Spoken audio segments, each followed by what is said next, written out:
Come back guys. जैसे कि हम बात कर रहे थे एग्रीकल्चर पर्सन बैंक, जिसका भाग नंबर सेकंड आज हम क्लियर करेंगे।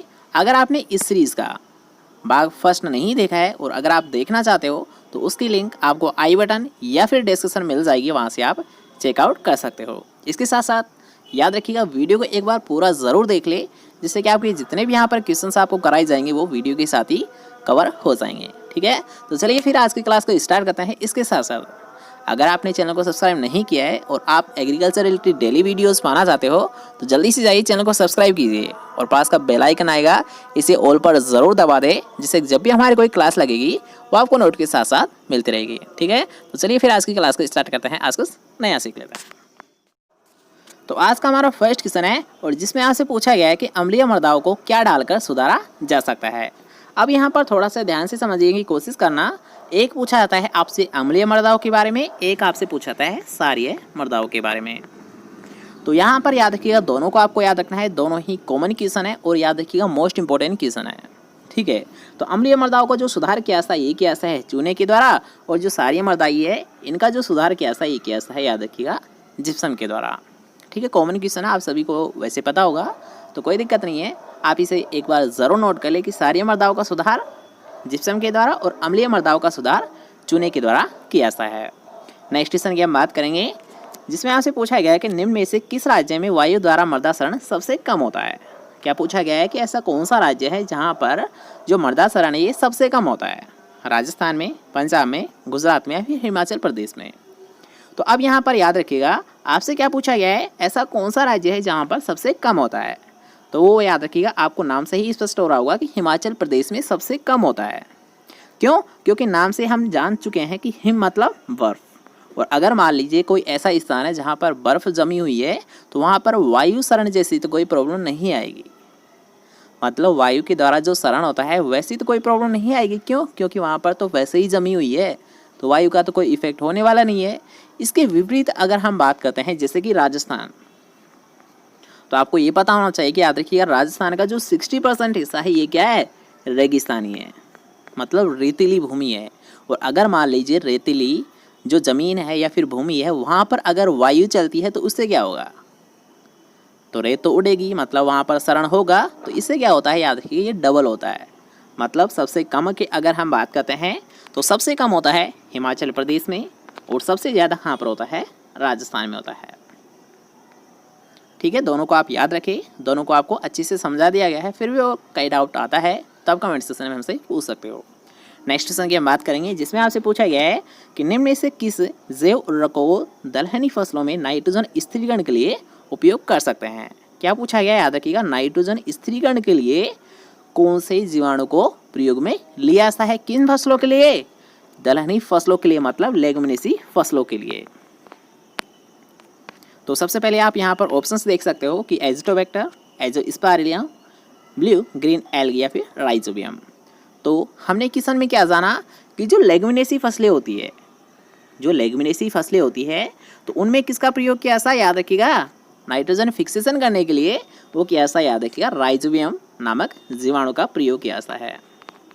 किसका प्रयोग किया जाता है, याद रखिएगा दलहनी फसलों में नाइट्रोजन स्थिरीकरण करने के लिए वो किया जाता है, राइजोबियम का प्रयोग किया जाता है। अगर हम बात करते हैं याद रखिएगा एजिटोबैक्टर, तो एजिटोबैक्टर का प्रयोग याद रखिएगा मुख्यतः जो किया जाता है ये किया जाता है गेहूं व जई के लिए।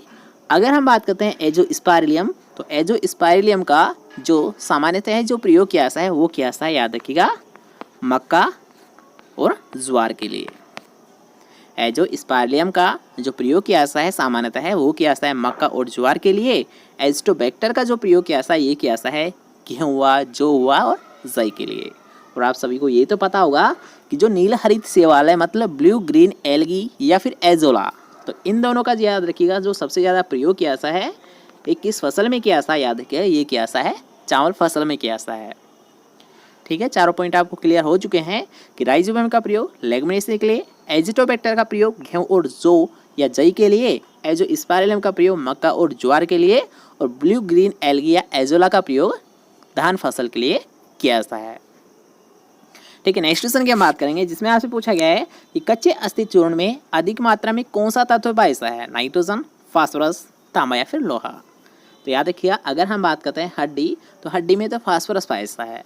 ये तो आप सभी को एक कॉमन क्वेश्चन है, सभी को पता होगा कि हड्डियों में याद रखिएगा फास्फोरस की मात्रा अच्छी पाई जाती है। नेक्स्ट क्वेश्चन की हम बात करेंगे, जिसमें आपसे पूछा गया है कि आइसोप्रोटोरियन क्या है।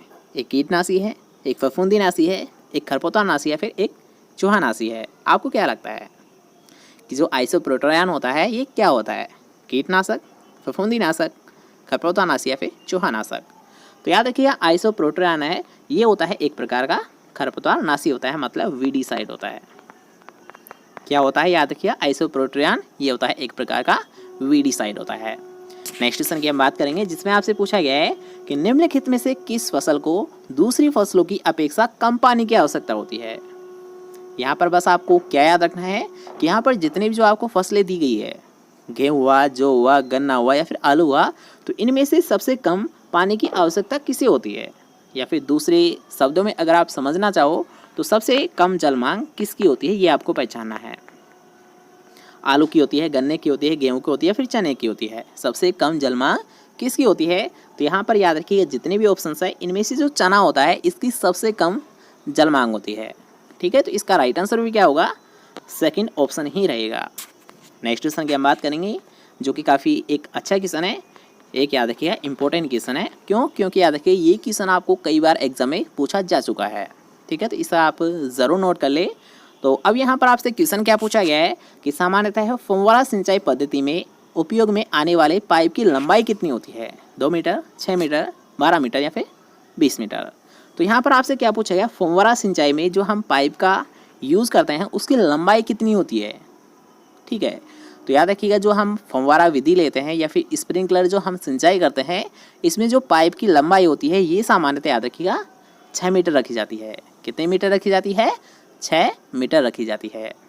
नेक्स्ट क्वेश्चन की हम बात करेंगे, जिसमें आपसे पूछा गया है कि राजस्थान के शुष्क व अर्धशुष्क क्षेत्रों में गेहूं को पानी की आवश्यकता होती है लगभग। तो इस क्वेश्चन को करने से पहले आपको ये पता होना चाहिए कि जो गेहूं की जो जलमांग होती है वो कितनी होती है। तो आई थिंक आप सभी को पता होगा कि गेहूं की जो जलमांग होती है ये कितनी होती है। तो जल्दी से राइट आंसर बताइए कि इसका राइट आंसर क्या होगा, ए, बी, सी या फिर डी? ऑप्शंस आपके सामने है, जल्दी से देखिए और राइट आंसर हमें बताइए। तो याद रखिए, अगर हम बात करते हैं शुष्क और अर्धशुष्क क्षेत्रों में गेहूं की जो पानी की आवश्यकता है लगभग 600 मिलीमीटर के समथिंग होती है। नेक्स्ट क्वेश्चन की हम बात करेंगे, जो कि काफ़ी अच्छा क्वेश्चन है, एक इंपॉर्टेंट क्वेश्चन है कि पार्सम फ्लूम द्वारा मापी जाती है। मतलब याद रखिएगा, जो पार्सम फ्लूम होता है जो कि एक प्रकार का उपकरण होता है, इसका प्रयोग किसको मापने के लिए किया जाता है? सिंचाई जल की मात्रा को, सिंचाई जल की गुणवत्ता को, जल उपयोग दक्षता को या फिर कुओं की गहराई को? पार्सम फ्लूम का जो प्रयोग किया जाता है किसके लिए किया जाता है? सिंचाई जल की मात्रा को ज्ञात करने के लिए, सिंचाई जल की गुणवत्ता को ज्ञात करने के लिए, जल उपयोग क्षमता या दक्षता को मापने के लिए या फिर कुओं की गहराई को मापने के लिए? तो याद रखिएगा, काफ़ी अच्छा क्वेश्चन है। और पार्सम फ्लूम का याद रखिएगा जो प्रयोग किया जाता है ये किया जाता है सिंचाई जल की मात्रा को ज्ञात करने के लिए। किसका प्रयोग किया जाता है? पार्सम फ्लूम का सिंचाई जल की मात्रा को ज्ञात करने के लिए इसका प्रयोग किया जाता है। नेक्स्ट क्वेश्चन की हम बात करेंगे, जो कि काफ़ी अच्छा क्वेश्चन है और याद रखिएगा इसे आप ज़रूर नोट कर लें, क्योंकि याद रखिए ये क्वेश्चन आपको ऑलरेडी कई एग्जाम में पूछा जा चुका है। तो अब यहाँ पर आपसे पूछा क्या गया है कि बोने गेहूँ की फसल में 2,4-D का उपयोग कब करते हैं? तो इसे आप डायरेक्ट नोट कर ले कि याद रखिएगा, जो बोना गेहूँ होता है मतलब ड्वार्फ व्हीट होता है, इसमें 2,4-D का उपयोग कब किया जाता है? ये किया जाता है याद रखिएगा बुआई के 35 दिन बाद में किया जाता है। कब किया जाता है इसका प्रयोग? याद रखिएगा 2,4-D का बोने गेहूँ में ये किया जाता है बुआई के 35 दिन बाद में किया जाता है। नेक्स्ट क्वेश्चन की हम बात करेंगे, जिसमें आपसे पूछा गया है कि पेंटेड बग किस फसल का नासी कीट है? तो ये तो आप सभी को पता होगा। याद रखिएगा, पेंटेड बग या फिर आपसे पूछा जाता है आरा मक्खी। अगर आपसे पूछता है पेंटेड बग या फिर आपसे पूछा था आरा मक्खी, तो याद रखिए ये दोनों ही किसके कीट होते हैं? याद रखिएगा ये होते हैं सरसों के मुख्य कीट होते हैं। किस फसल के होते हैं मुख्य कीट? सरसों फसल के होते हैं। नेक्स्ट क्वेश्चन की हम बात करेंगे, जिसमें आपसे पूछा गया है कि जई की फसल को राजस्थान में किस ऋतु में उगाया जाता है?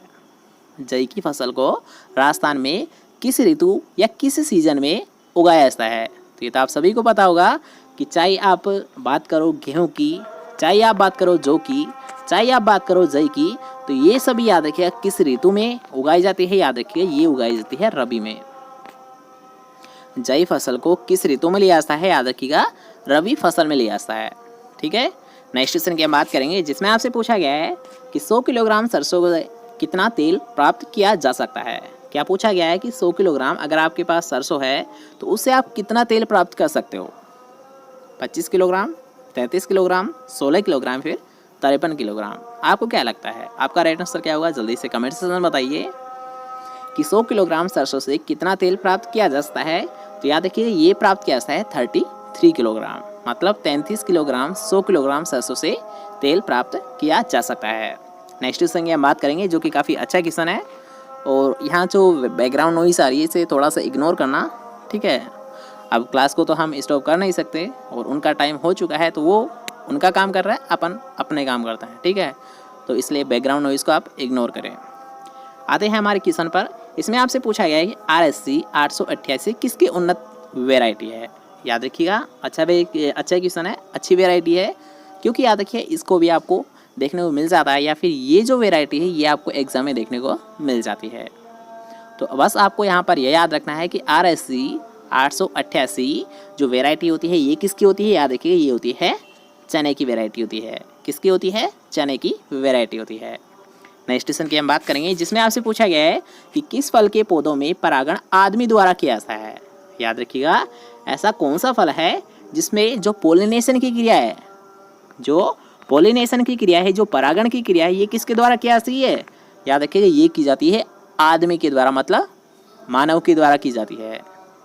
कौन सा फल है ऐसा, ऑप्शन आपके सामने है, जल्दी से देखिए और राइट आंसर बताइए कि ऐसा कौन सा फल वृक्ष है जिसमें जो परागण की क्रिया की जाती है, जो पोलिनेशन की क्रिया की जाती है, ये मनुष्य के द्वारा की जाती है। किन्नों में, बेर में, अनार में या फिर खजूर में। तो याद रखिएगा खजूर एकमात्र, या फिर आप ऐसे मान सकते हो एकमात्र तो नहीं है, और भी कुछ प्लांट के एग्जाम्पल्स आपको देखने को मिल जाएंगे, लेकिन जो सामान्यतः आपको एग्जाम में जो क्वेश्चन पूछा आता है वो किससे पूछा आता है, खजूर से। क्योंकि याद रखिएगा खजूर में जो परागण की क्रिया है ये किससे की जाती है, या फिर किसके द्वारा की जाती है, मानव के द्वारा की जाती है, आदमी के द्वारा की जाती है, मनुष्य के द्वारा की जाती है। ठीक है, नेक्स्ट क्वेश्चन की हम बात करेंगे जिसमें आपसे पूछा गया है कि सेब किसकी किस्म है। सेब किसकी किस्म है, बेर की, बील की, अमरूद की या फिर बेर की। तो अब यहाँ पर बस आपको याद रखना है कि जो सेब जो वेराइटी होती है, याद रखिएगा ये किसकी होती है, बेर की वेराइटी होती है। किसकी होती है, याद रखिएगा बेर की वेराइटी है। यहाँ पर फर्स्ट ऑप्शन और फोर्थ ऑप्शन आपको दे रखा है। बस आपको यहाँ पर ये याद रखना है कि सेब जो वेराइटी होती है ये किसकी होती है, बेर की वेराइटी होती है। नेक्स्ट क्वेश्चन की हम बात करेंगे जिसमें आपसे पूछा गया है कि 1 हेक्टेयर क्षेत्र में खजूर को 8x8 मीटर की दूरी पर लगाने से कितने पौधे लगेंगे। ठीक है, आपको यहाँ पर एक क्षेत्रफल दे रखा है, कितना दे रखा है, 1 हेक्टेयर आपको क्षेत्रफल दे रखा है, और इसके बारे में आपसे पूछा गया है कि 8x8 की हम पौधों के मध्य दूरी रख रहे हैं। तो इसके अकॉर्डिंग अगर मान लीजिए हम 1 हेक्टेयर में पौधे लगाएंगे तो कितने पौधे आएंगे, उनकी संख्या आपको जाननी है। ठीक है, तो आप ऑप्शंस देख लीजिए और उसके अकॉर्डिंग राइट आंसर बताइए कि 1 हेक्टेयर क्षेत्र में खजूर को 8x8 मीटर की दूरी पर लगाने से कितने पौधे लगेंगे। क्या आपको ये क्वेश्चन आता है? अगर आता है तो अच्छी बात है, जल्दी से इसका राइट आंसर कमेंट सेक्शन में बताइए। ठीक है, आज का जो आपका क्वेश्चन रहेगा वो यही रहेगा कि इस क्वेश्चन का एक तो फॉर्मूला क्या है। ठीक है, ये आपको डायरेक्ट कमेंट करना है, लाइव चैट में कोई नहीं करेगा, आप सभी को डायरेक्ट कमेंट करना है कि जो ऐसे जो क्वेश्चंस रहते हैं, जैसे कि मान लीजिए 8x8 मीटर की दूरी रख रहे हैं, 10x10 मीटर की हम दूरी रख रहे हैं, 6x6 की हम मीटर की दूरी रख रहे हैं, इसके अकॉर्डिंग अगर आपसे पूछता है पौध संख्या, तो क्या आप ज्ञात कर लोगे? क्या आपको इसका सूत्र याद है? अगर आपको फॉर्मूला याद है तो आप कमेंट सेक्शन बताइए, अगर नहीं है तो भी आप कमेंट सेक्शन बताइए, आपको सॉल्यूशन नेक्स्ट क्लास में मिल जाएगा। ठीक है, तो अभी हम बात करते हैं नेक्स्ट क्वेश्चन की ओर। तो नेक्स्ट क्वेश्चन आपसे पूछा गया है कि बोर्डेक्स मिश्रण का प्रयोग किया जाता है। बोर्डेक्स मिश्रण का जो प्रयोग किया जाता है ये किसके लिए किया जाता है? पोषक तत्वों को देने के लिए, कीट नियंत्रण के लिए, फफूंदी जनित रोगों के नियंत्रण के लिए, फिर पाले से बचाव के लिए। तो अब यहाँ पर याद रखिएगा जो बोर्डेक्स मिश्रण है जो कि क्या होता है, एक प्रकार का फंजीसाइड होता है। क्या होता है? एक प्रकार का फंजीसाइड होता है, मतलब फफूंदी नाशक होता है। तो इसके अकॉर्डिंग राइट आंसर क्या होगा? बोर्डेस मिश्रण क्या होता है, एक प्रकार का याद रखिएगा कवकनाशी होता है, मतलब फंजीसाइड होता है। तो इसके अकॉर्डिंग राइट आंसर क्या होगा, याद रखिएगा फफूंद जनित रोगों के नियंत्रण करने के लिए बोर्डेस मिश्रण का प्रयोग किया जाता है। और इसकी खोज किसके द्वारा की गई थी, याद रखिएगा मिलार डेट के द्वारा की गई थी। बोर्डेस मिश्रण की खोज किसके द्वारा की गई थी, मिलार डेट के द्वारा की गई थी। ओके, जो कि क्या होता है, एक प्रकार का फंजीसाइड होता है, कवकनाशी होता है। नेक्स्ट क्वेश्चन की हम बात करेंगे, जिसमें आपसे पूछा गया है कि बोवर सिस्टम किस फसल का सिस्टम है, अंगूर लगाने का, अंगूर के पौधों को सांधने का, अंगूर की छटाई का, या फिर सिंचाई का। तो आप सभी को पता है, याद रखिएगा कि अंगूर में जो संधाई की जाती है, अंगूर की जो संधाई की जाती है उसके लिए बहुत सारी मेथड का हम यूज़ करते हैं। और उन्हीं में से याद रखिएगा एक मेथड कौन सा है, बोवर सिस्टम, जिससे हम क्या करते हैं, याद रखिएगा अंगूर की हम संधाई करते हैं। ठीक है, जैसे कि आपने पढ़ा होगा टेलीफोन पांडाल विधि, या आप पढ़ लोगे जब इसका कंप्लीट चैप्टर आप क्लियर करोगे तब आपको ये जो टर्म आपने को बताई गई है, टेलीफोन विधि, पांडाल विधि, ये सारी आपको देखने को मिल जाएगी। ठीक है, डोंट वेरी। जब तक हम नेक्स्ट क्वेश्चन की बात करेंगे, जो कि आज का हमारा लास्ट क्वेश्चन रहने वाला है। और याद रखिएगा अच्छा क्वेश्चन है, एक इंपॉर्टेंट क्वेश्चन है, क्योंकि याद रखिएगा ये क्वेश्चन भी आपको ऑलरेडी कई एग्जाम्स में पूछा गया है कि कंचन किसकी किस्म है, भील की, बेर की, आंवला की, या फिर करौंदा की। आपको क्या लगता है कि जो कंचन वेराइटी है ये किसकी है, भील की, बेर की, आंवला की, या फिर करौंदा की। तो याद रखिएगा ये जो वेराइटी होती है, या फिर ऐसे आप मान लीजिए कि NA, कोई सी आपको ऐसी वेराइटी दी गई है जिसके आगे क्या जुड़ा है, NA। जैसे कि मान लीजिए NA10 आपसे पूछा गया है, NA5 हुआ, NA6 हुआ। तो ये जो भी वेराइटी होती है ये क्या होती है, याद रखिएगा नरेंद्र आंवला, मतलब किसकी होती है, याद रखिएगा आंवले की वेराइटी होती है। NA की फुल फॉर्म क्या होती है, नरेंद्र आंवला। और याद रखिएगा जो कंचन वेराइटी है ये भी किसकी होती है, याद रखिएगा आंवले की ही वेराइटी होती है। ठीक है, तो आज की क्लास को बस यहीं पर विराम देते हैं। इसके साथ साथ कमेंट सेक्शन में ये ज़रूर बता दें कि आपको आज की क्लास कैसी लगी। इसके साथ साथ कमेंट सेक्शन में ये भी बता दें कि आपको जो नेक्स्ट टॉपिक है वो किस पर चाहिए। ठीक है, तो हमें लेंगे फिर से नेक्स्ट क्लास के साथ। जब तक ले जय हिंद, जय बाय, टेक केयर।